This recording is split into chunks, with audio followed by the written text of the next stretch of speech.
Ya, terima kasih. Assalamualaikum warahmatullahi wabarakatuh. Alhamdulillah wassalatu wassalamu ala rasulillah wala hawla wala quwata illa billah ma ba'd.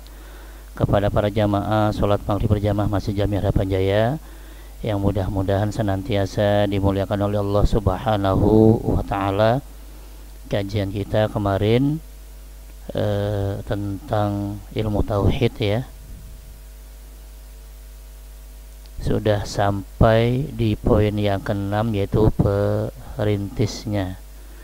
Sedangkan kita tahu dari awal bahwa bicara tentang tauhid itu yang akan kita pelajari adalah sebagai muqaddimah dari sifat 20 nanti ya. Untuk mengulang saja, ini ada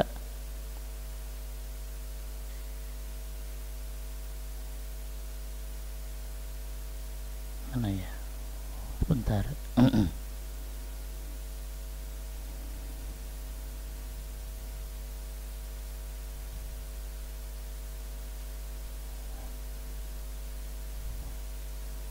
Ini ya, kita baru di poin pertama, 10 prinsip dasar ilmu tauhid. Nanti kalau ini sudah selesai, kita bahas tentang apa itu taklif dan mukallaf.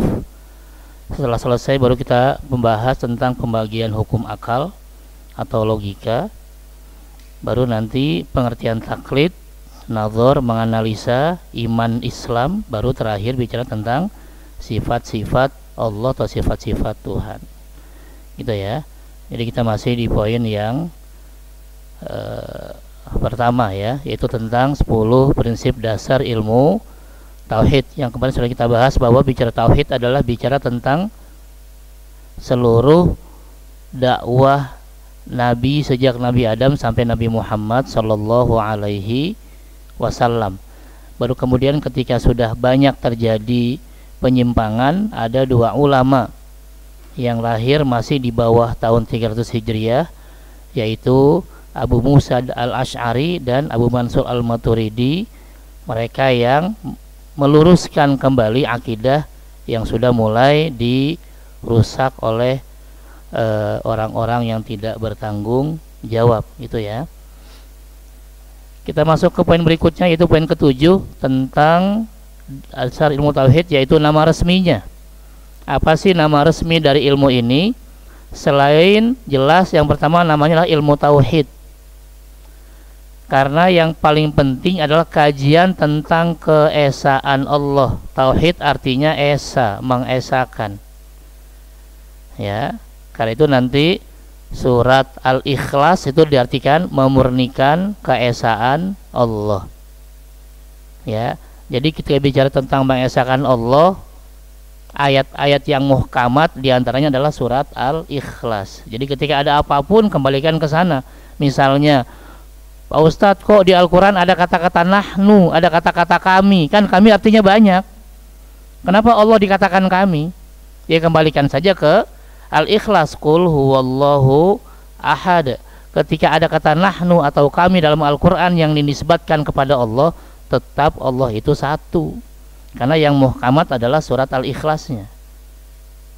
Gitu ya.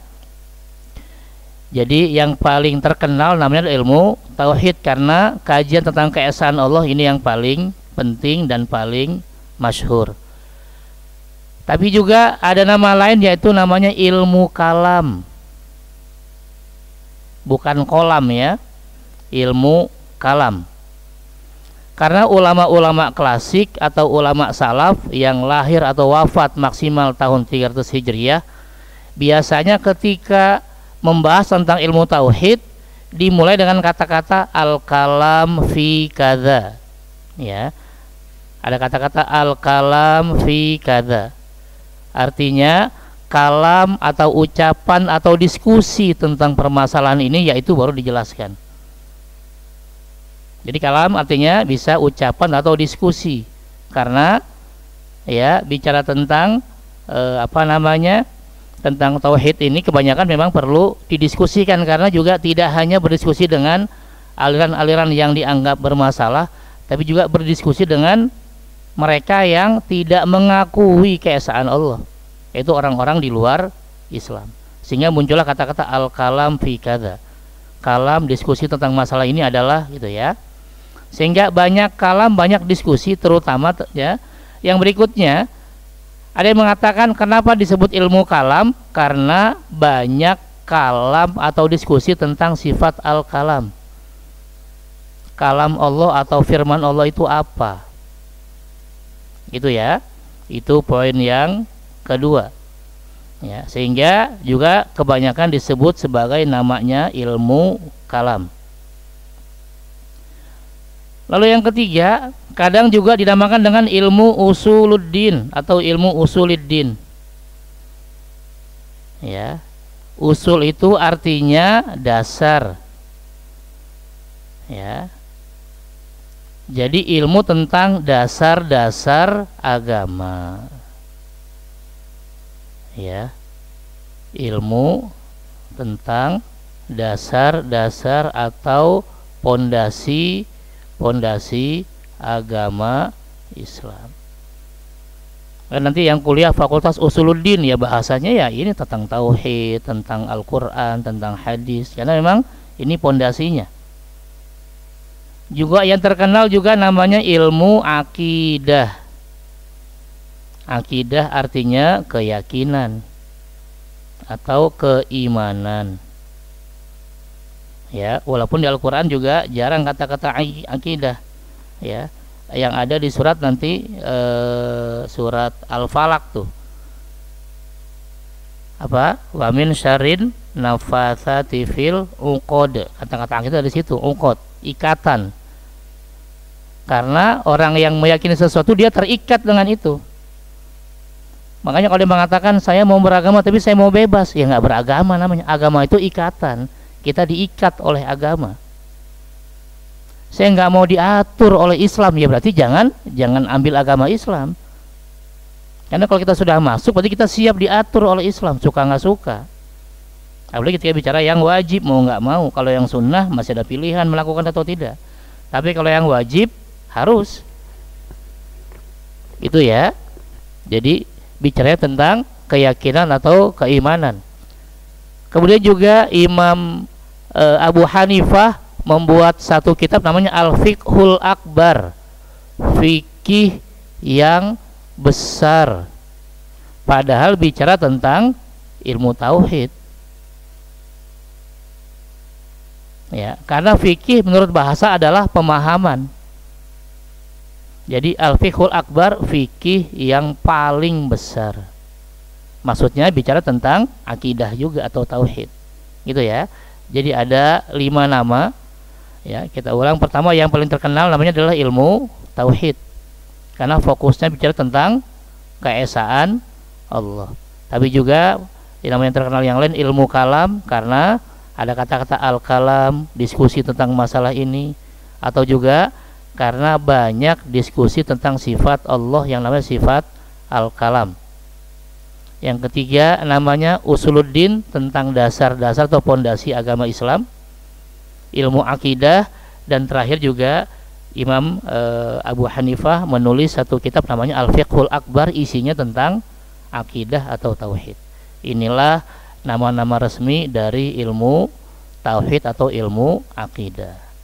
Jadi kalau nanti ada, oh kita belajar ilmu kalam, ya akidah juga. Fikih akbar, ya akidah juga. Ya, nanti juga ada pelajaran sejarah Nabi namanya fiqhus sirah, fikih sejarah, bukan bahas fikih, bahasa sejarah Nabi. Karena fikih yang diambil menurut bahasa, yaitu pemahaman. Oke ya, ini poin ke-7. Ada yang mau ditanyakan? Kalau tidak kita lanjut ke poin ke-8.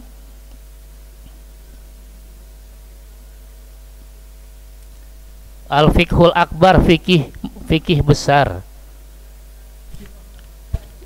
Kalau sirah kan bicara tentang biografi Nabi Muhammad sallallahu alaihi wasallam sejak lahir bahkan menjelang kelahiran beliau sampai wafat. Nanti penulisnya namanya Syekh Muhammad Al-Ghazali. Ya. Di antara nilai plusnya beliau menjelaskan menjelang Rasul lahir dunia itu rusak luar biasa di semua tempat.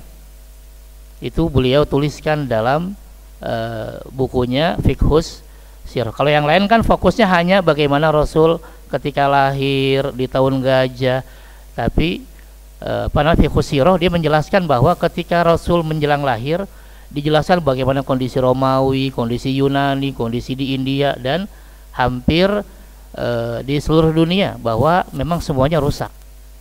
Karena itulah ciri plus dari Nabi kita Nabi Muhammad SAW adalah beliau berdakwahnya untuk kafatal linnas, untuk seluruh manusia, atau di ayat yang lain sebagai rahmatan lil alamin, rahmat bagi seluruh alam, karena memang semuanya rusak. Ya, jadi tidak hanya di Arab Saudi, kalau bicara jahiliyahnya bukan hanya di Jazirah Arab, di seluruh dunia saat itu terjadi kejahiliahan. Ya, misalnya di Persia yang sekarang jadi Iran dan Irak, itu di sana perempuan jadi milik bersama.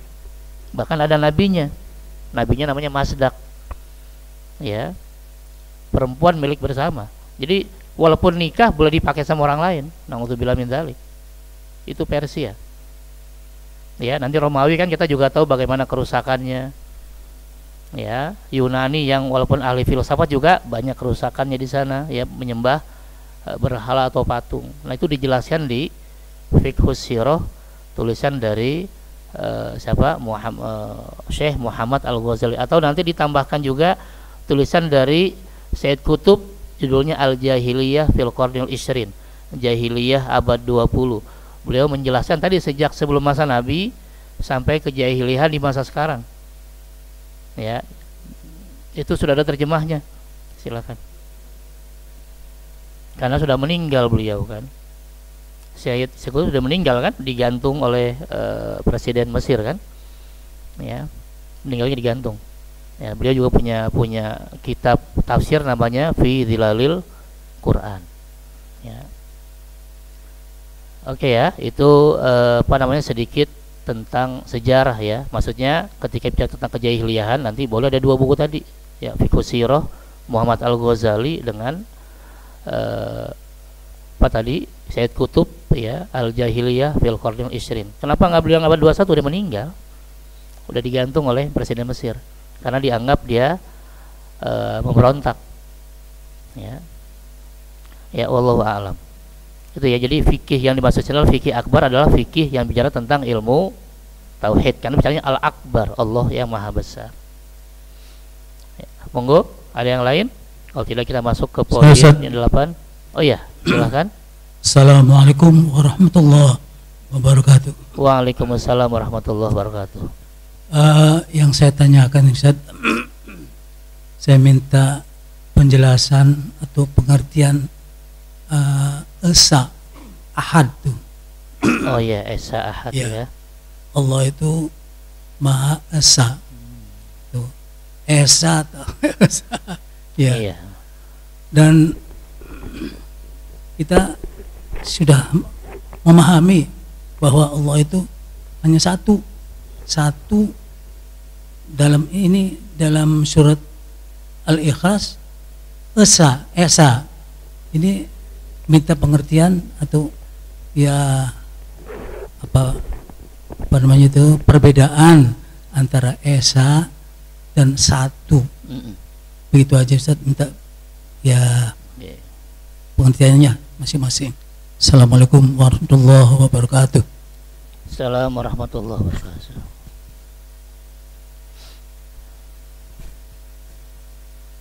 Iya, monggo.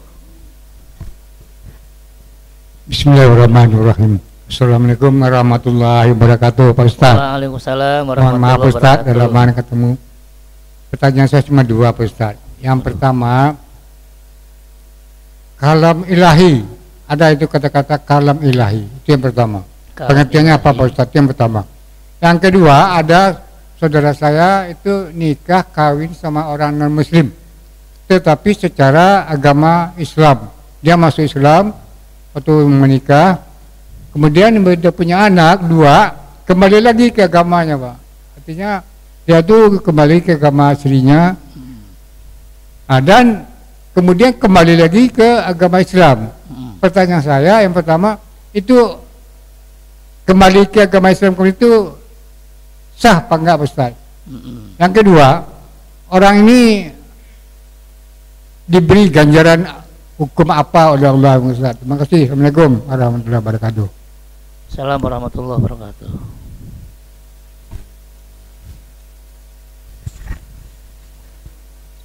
Assalamualaikum warahmatullahi wabarakatuh. Waalaikumsalam warahmatullahi wabarakatuh. Saya ingin menyampaikan keinginan atau saran ini, bagaimana kalau pelajaran-pelajaran seperti ini dibuatkan di clipping itu ya, sebagai berbentuk yang buku yang sederhana, sehingga bisa dibaca-baca ulang di rumah.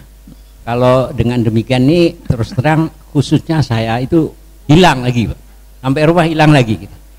Kalau ada bukunya bisa dikaji ulang, sehingga akan lebih ingat. Pertama itu. Kedua, mungkin ini kalau berkenan di luar konteks nih gitu, Ustadz ya. Kita diperintahkan atau dilarang untuk berputus asa atas rahmatnya Allah.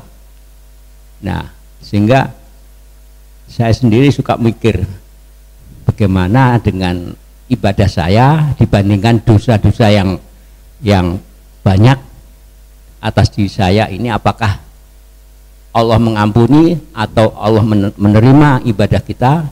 Itu menjadi satu pertanyaan besar, yang terutama di akhir-akhir usia saya ini. Nah, kaitannya sama itu saya ingat juga dengan apa yang disampaikan oleh siapa itu namanya, Rabi'atul Adawiyah ya, yang tentang ya Allah, saya tidak pantas untuk menerima surgamu, kira-kira begitu. Tapi saya tidak sanggup merasakan di nerakamu, ya, kira-kira. Sehingga itu yang menjadi bayangan saya, mungkin dapat dibantu untuk lebih untuk pencerahan atas diri saya. Mohon penjelasannya, terima kasih. Assalamualaikum warahmatullahi wabarakatuh. Waalaikumsalam warahmatullahi.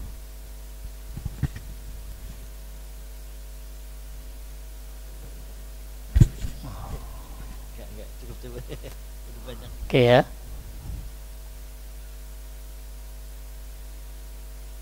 Jawab nih ya. Ya, sementara itu dulu Pak Ustadz, takut waktu Isya sekarang udah mau mulai maju. Ya, esa dan satu gimana? Esa itu maksudnya memang bilangan tunggal ya. Esa dia tidak bisa ditambahkan. Ketika bicara esa, maksudnya adalah satu-satunya. Ya, tidak ada duanya. Itu bicara esa. Makanya di surat Al-Ikhlas bahasanya qul huwallahu ahad. Karena tidak mungkin jadi dua atau tiga, itu esa. Tapi kalau bahasanya satu, bisa jadi nanti ada yang dua, tiga, dan seterusnya. Dalam bahasa Arab disebut nanti wahid. Maka nanti kalau kita belajar bahasa Arab kan wahid, isnan, salasa, satu, dua, tiga. Sedangkan esa maksudnya satu-satunya. Tidak mungkin ada dua atau lebih dari dua, ya, atau bahkan 1,1 deh misalnya, nggak bisa. Kalau sudah bicara ahad ya satu, tidak bisa dilebihkan, ya. Sehingga tadi di Al-Ikhlas bahasanya bukan qul huwallahu wahid, tapi qul huwallahu ahad, esa, satu-satunya, tidak ada duanya, tidak ada sekutunya. Itu ya, itu Pak Haji ya. Beda dengan wahid, dia bisa menerima tambahan wahid, isnan, salasa, 1, 2, 3 dan seterusnya. Sehingga bahasanya esa. Ya. Kemudian maksud kalam ilahi ya ini Al-Qur'an. Ya, di antara kalam ilahi adalah Al-Qur'an. Sebelumnya nanti ada Taurat, ada Zabur, ada Injil. Cuma ketika ya Muhammad jadi nabi, maka yang lain sudah off, tidak boleh ada lagi. Semua harus menerima Muhammad sebagai nabi. Makanya syahadat kita dua, nggak cuma satu. Kita nggak cukup hanya mengatakan asyhadu alla ilaha illallah, tapi harus asyhadu anna Muhammadar Rasulullah. Karena yang bisa menjelaskan tentang Allah ya cuma Nabi Muhammad, utusan resminya, ya kan? Ya, jangan lewat yang lain, gitu ya. Jadi kalau saya mau menjelaskannya versi yang lagi rame tuh ya, Mama Kufron ya, jangan Gufron, keren. Kalau Gufron artinya nanti diampuni, Kufron kafir. Ini karena memang sudah dikafirkan oleh ini ya, bilang bahasa semut, bahasa apalah. Ya, begitu dikasih huruf gundul nggak bisa baca, ketinggian, maka dibilang ahli ya, nggak bisa.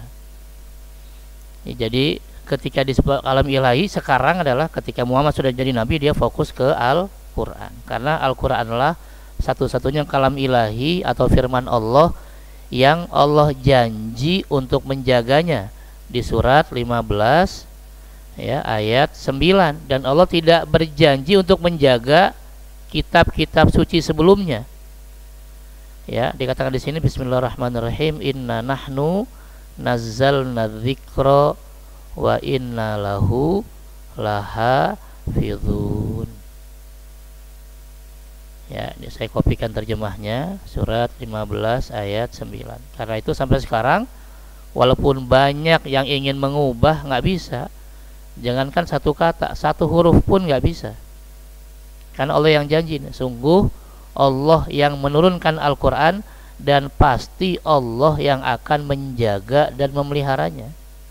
Di antaranya ya dengan banyaknya para hafiz atau yang hafal Quran, termasuk yang masih di bawah 5 tahun kan. Dulu kita kenal Musa ya, padahal satu kata pun dia nggak ngerti artinya, tapi bisa sampai hafal 30 juz.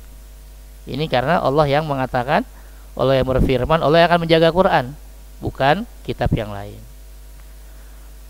Terus gimana statusnya orang yang muslim lalu kafir lalu muslim lagi? Ya selama memang dia mengucapkan dua kalimat syahadat diterima. Ya kenapa enggak? Ya, karena Rasul itu datang tadi sebagai rahmatan lil alamin, sebagai bentuk kasih sayang Allah kepada seluruh alam, bukan sebagai pemberi ketakutan, bukan. Jadi walaupun tadinya dia murtad, kalau balik lagi alhamdulillah. Ya, jadi jangan dipermasalahkan lagi. Ketika memang dia sudah mau masuk Islam lagi, alhamdulillah. Ya, tinggal kita tetap dampingi. Mungkin ada hal-hal yang dia nggak nyaman, bukan dengan Islamnya, dengan orang Islamnya. Yang jadi masalah kan bukan Islamnya. Di kita yang jadi masalah adalah orang Islamnya. Islamnya mah bagus, tapi orangnya, nah itu yang jadi masalah. Sementara orang melihat Islam dari orangnya, bukan dari Islamnya. Ya. Kemudian gimana jika dibuat buku? Ya nanti saya kirimlah filenya, nggak apa-apa, gampang kan? Nah itu udah ada juga. Kan mungkin mau baca, ya nggak apa-apa saya kirim filenya, ya PDF kan? Saya kirim filenya PDF gitu, biar nanti dibaca. Kalau itu belum semua kan, saya juga masih ngetik juga, belum ya. Yang lainnya sudah diketik, cuma belum terjemahin. Nggak apa-apa kalau nanti Pak Haji mau bantu terjemahin, nggak apa-apa. Ini baru sedikit yang saya terjemahin, ya sambil jalan. Maksudnya gini, yang udah saya terjemahin udah oke, udah rapi, saya kirim aja ke Pak Haji, dikit-dikit, nggak apa-apa kan? Ya monggo nanti, ya urusan pengurus ya. Iya. Kemudian yang berikutnya, kita dilarang berputus asa dengan rahmat Allah. Iya, karena tadi Allah itu maha, sudah jelas yang sering dalam Al-Quran adalah Ar-Rahman Ar-Rahim. Bismillahirrahmanirrahim. Allah maha pengasih, maha penyayang. Tujuannya biar kita nggak putus asa. Ya, bahkan di Al-Quran kan bahasanya la taqnatu min rauhillah, jangan berputus asa dari rahmat Allah. Bahkan kalau kita baca hadis Nabi yang cerita orang yang membunuh 99 orang itu bagaimana? Ya kan? Ternyata tetap Allah ampuni. Ya, la taqnatu mir rauhillah. Atau la tayasu. Nanti ada la tayasu dan la taqnatu. Ya. Nih. Di surat Az-Zumar. Ya, surat 39 ayat 53.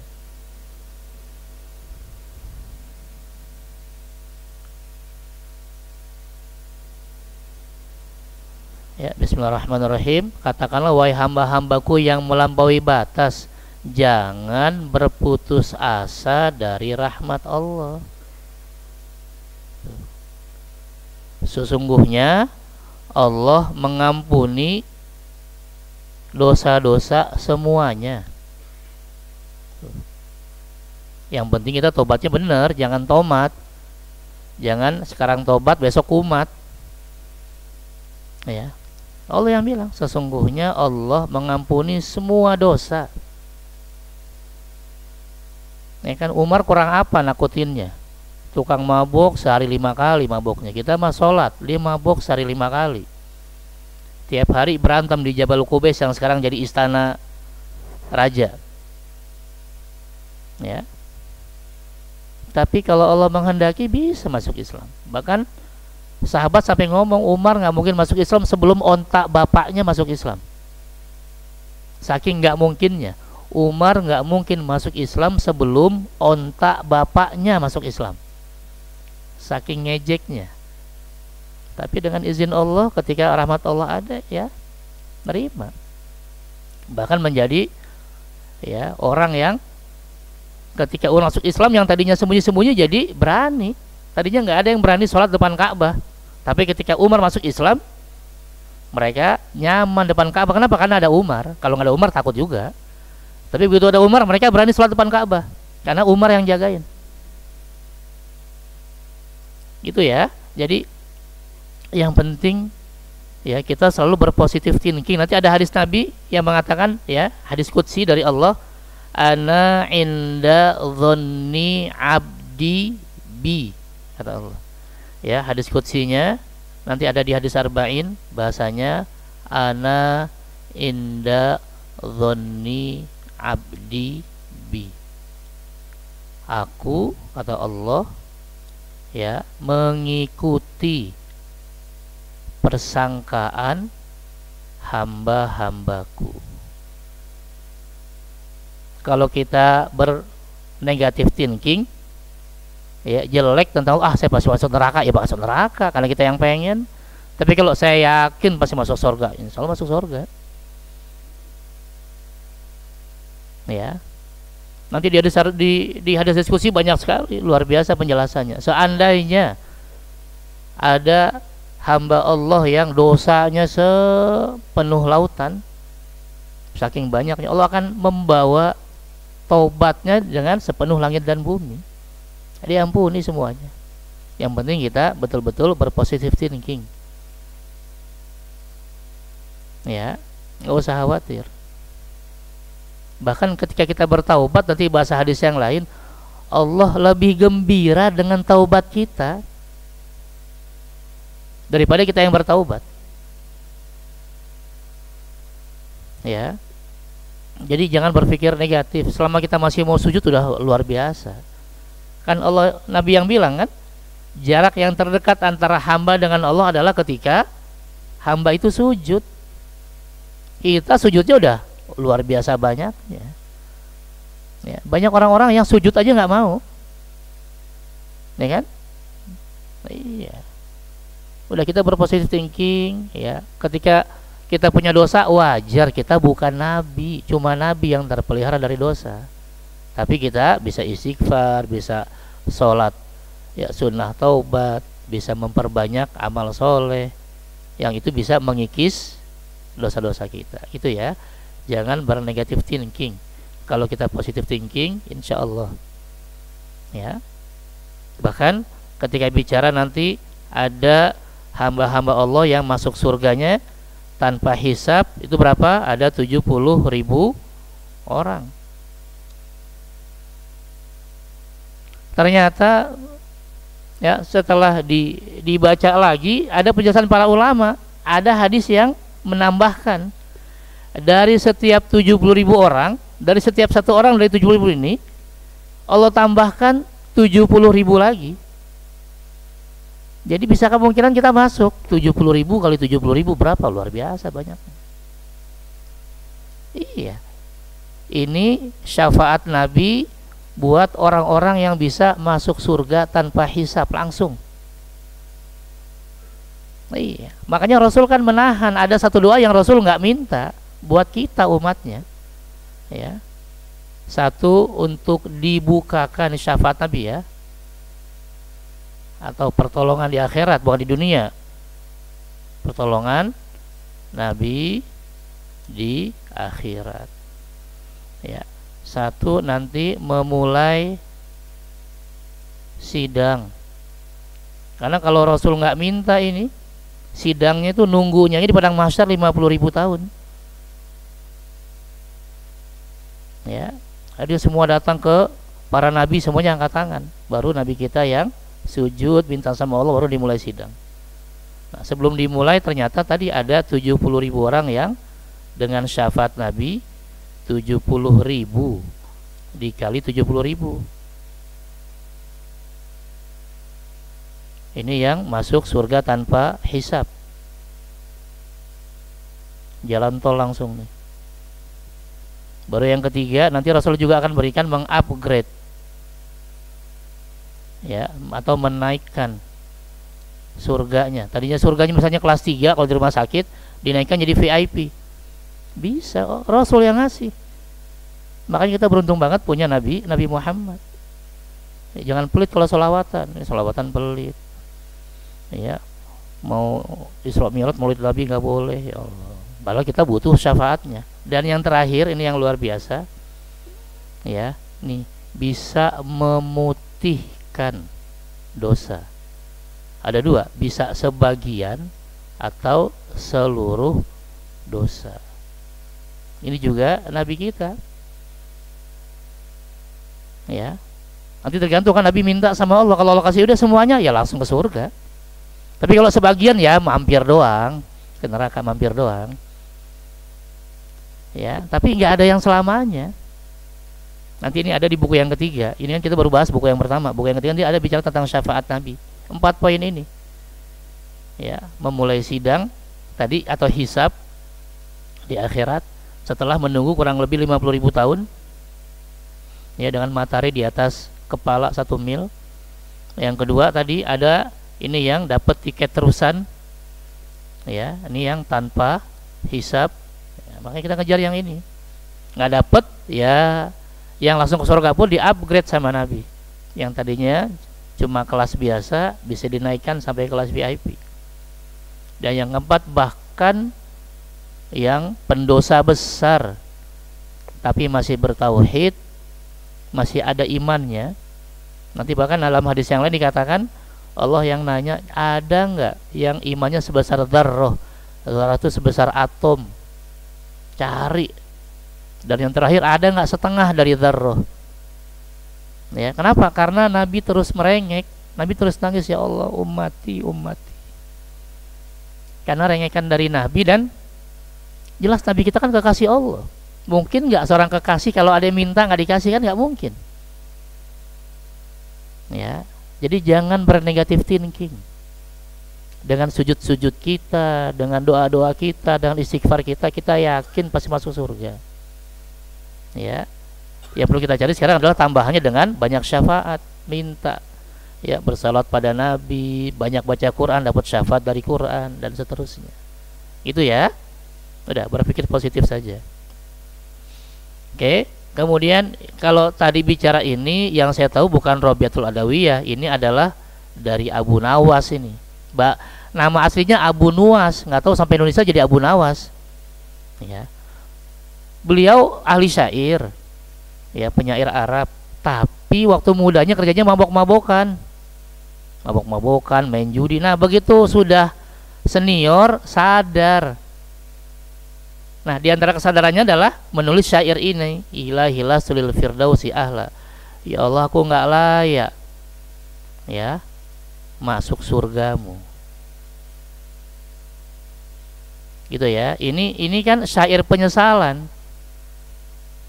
Baru wala aqwa ala naril jahimi. Tapi aku nggak kuat dengan nerakamu.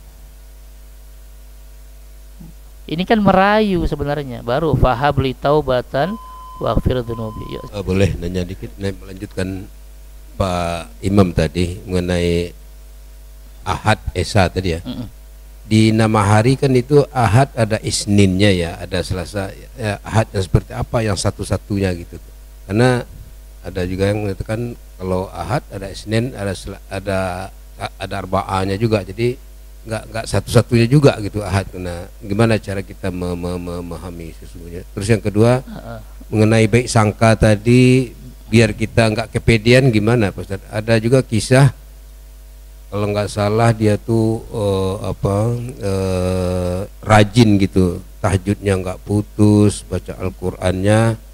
Akhirnya dia diputuskan oleh Nabi itu, dia tuh masuk neraka gitu, sehingga dia kecewa berat gitu. Ada kisah kalau nggak salah gitu. Jadi membedakan antara baik sangka dengan jangan sampai kita kepedean juga gitu. Oh, saya udah masuk surga ini, padahal amal kita tuh banyak bolong-bolongnya atau nggak diterima gitu. Nah, ini gimana ininya?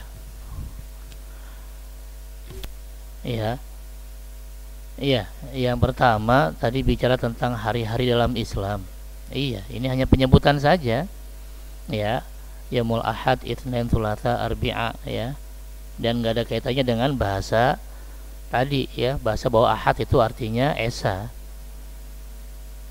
Ya, itu hanya penyebutan saja. Kebetulan memang nama harinya ya Ahad ya. Iya, minggu itu kan dari pastor ya, domingo, jadi minggu dari bahasa Portugis. Ya, kemudian gimana membedakan berbaik sangka dengan kepedean. Makanya nanti ini kajiannya kajian tasawuf sebenarnya ya, ketika bicara gimana kita biar nggak pede. Makanya hati-hati bedakan antara yang namanya tadi berbaik sangka dengan sombong. Kan kalau kepedean kan jadi sombong, ya kan? Sombong, takabur, ini yang nggak boleh. Makanya yang diluruskan kan hatinya, ya, yang diluruskan hatinya. Makanya kenapa yang ditekankan tentang masalah sombong ini luar biasa, karena sombong ini bisa kemana-mana. Ada yang memang hartanya berlebih, merasa sombong dengan hartanya. Ada yang jabatannya ya, sombong dengan jabatan. Ada yang sombong dengan keilmuan. Ini kayaknya di Harapan Jaya yang paling hebat saya, ini bisa sombong, nggak boleh. Itu jadi iblis juga. Ya, atau ini di Harapan Jaya ini yang paling soleh saya kayaknya nih, gara-gara dia megang kunci. Ya kan? Iya, saya masuk duluan, kalau nggak ada saya nggak ada yang bisa masuk masjid. Ini yang paling soleh saya nih, nggak boleh juga. Ya, karena kesombongan ini berat. Ya, nanti ada sebuah riwayat ya, bahwa iblis laknatullahi alaih juga nyesel. Kemudian minta sama Nabi Musa, karena Nabi Musa suka ngomong sama Allah nih, kalimullah bahasanya ya, suka ngobrol langsung dengan Allah. Coba tanya sama Allah, saya bisa taubat nggak? Kata Nabi Musa, ya udah ntar saya tanyain dah. Ya, besoknya ketemu lagi, gimana? Udah bisa belum? Bisa, tapi cuma satu syaratnya. Kata iblis, alhamdulillah cuma satu, banyak pun saya siap. Ya, apa syaratnya? Apa kata Nabi Musa? Ya Allah berfirman, kalau kamu mau diampuni dosamu, kamu cari kuburan Nabi Adam, kamu sujud di kuburannya. Simple nggak? Simple. Sombongnya muncul lagi. Apa kata iblis? Masih hidup aja saya nggak mau sujud, baru dia mati. Ya udah balik lagi. Namanya orang sombong. Ya kan Allah Maha tahu. Kamu cari kuburannya, sujud di kuburannya, selesai masalah. Apa beratnya? Nggak ada. Tapi emang dasarnya iblis sombong. Ya kan? Yang muncul itu, masih hidup aja saya nggak mau sujud sama dia, apalagi udah mati. Jadi biarin aja lah, nggak jadi taubat. Ya, jadi masalah bukan kepedeannya, sombongnya ini yang hati-hati. Karena iblis masuk lewat sana. Ya kan? Dan dosa yang terus terjadi kan ya itu. Fir'aun, ya kan? Raja Namrud. Ya, kalau Raja Jawa nggak tahu ya gimana ya. Lagi rame ya. Makanya. Iya nggak tahu makanya. Iya. Kalau mau kubunuh kan nggak gitu kan? Iya. Ini yang berat ini. Ya, tadi bisa kadang orang berpikirnya cuma masalah dunia. Oh, gara-gara harta, gara-gara pangkat, nggak juga. Bisa jadi ngakunya ulama, ngakunya berilmu tapi merasa sombong. Ini kalau nggak nanya sama saya semua salah nih, harus tanya sama saya ya. Nggak boleh, sombong juga, neraka juga. Dan mengerikannya sombong itu kata Nabi, bahasa hadisnya ya, la yadkhulul jannah, tidak akan masuk surga, man kana fi qalbihi, siapa saja yang dalam hatinya. Jadi sombong bukan fisik, siapa saja yang dalam hatinya mithqalu dzarratin, ada sebesar atom. Kecil apa besar atom nih? Dari sifat sombong. Sedikit aja sombong, nggak masuk surga kata Nabi. Maka sahabat langsung kaget dan nanya, ya Rasulullah, wahai Rasul, ya kan kita yang namanya orang pengen berpakaian bagus, pengen juga punya sendal sepatu bagus, itu sombong nggak? Saking takutnya sahabat tanya kayak gitu. Kalau orang pakaiannya matching gitu ya, begitu berangkat kerja putih atas sampai dalaman putih misalnya, ya sampai mobilnya juga yang putih, ya begitu nanti hari kerjanya merah sampai mobilnya juga merah misalnya, itu sombong nggak? Saking takutnya sahabat Nabi, ya, bahwa seolah-olah kalau semakin keren orang, semakin rapi, dianggap semakin sombong. Makanya ada orang yang tawadu, acak-acakan, nggak nyisir, ya pakaiannya robek-robek. Kenapa? Saya takut sombong gitu. Ternyata itu dibantah oleh Nabi. Sombong itu bukan bicara fisik, ya. Lalu kata Nabi, al-kibru, sombong itu ya ada dua hal. Pertama, batarul haq, menolak kebenaran. Itu udah sombong. Ya, ada kewajiban yang disepakati oleh ulama dia nggak mau. Misalnya sholat, kan udah jelas wajib. Ah, kata siapa wajib? Itu kan sombong. Puasa, udah jelas Ramadan wajib. Enggak, saya mau Islam tapi nggak puasa, kan sombong, nolak kebenaran. Ya, iblis sudah ini masuk ke sini kan? Ya, cuma disuruh sujud sama Nabi Adam nggak mau. Dan terakhir wa ghamtun nas, ya, merendahkan orang lain, atau bahasa sekarang bully, ya. Iblis sudah membuli Adam. Apa kata iblis? Ana khairun minhu, saya lebih baik dari Adam. Khalaqtani min nar wa khalaqtahu min tin. Engkau ya Allah ciptakan aku iblis dari api dan engkau ciptakan Adam dari tanah. Kata iblis, api lebih hebat dari tanah. Jadi udah dua-duanya kena. Disuruh sujud nggak mau, ditanya kenapa nggak mau sujud, malah Adam dibully, direndahkan. Nah kalau ada satu saja udah dibilang sombong, apalagi dua-duanya. Ya, jadi di satu sisi betul kita juga nggak boleh pesimis, negatif thinking sama Allah, tapi di sini juga kita jangan kepedean. Karena kalau pedean nanti jadi jatuhnya sombong. Saya pasti masuk surga nih, surganya Firdaus lagi bareng Nabi kayaknya sebelahan, ya nggak, belum tentu juga. Ya, monggo silakan kita berpositif thinking, minta sama Allah, ya Allah kita minta surga, iya. Tapi juga jangan jadi sombong, saya pasti nih, ya. Bahkan yang sebenarnya cuma saya doang nih, yang lain semua sesat semua, ya. Kecuali saya, misalnya saya, bini saya, anak saya misalnya, yang lain sesat semua, ya nggak boleh. Surga seluas langit dan bumi kok cuma diisi 3 orang. Oke ya, saya berikan moderator, terima kasih. Assalamualaikum warahmatullahi wabarakatuh.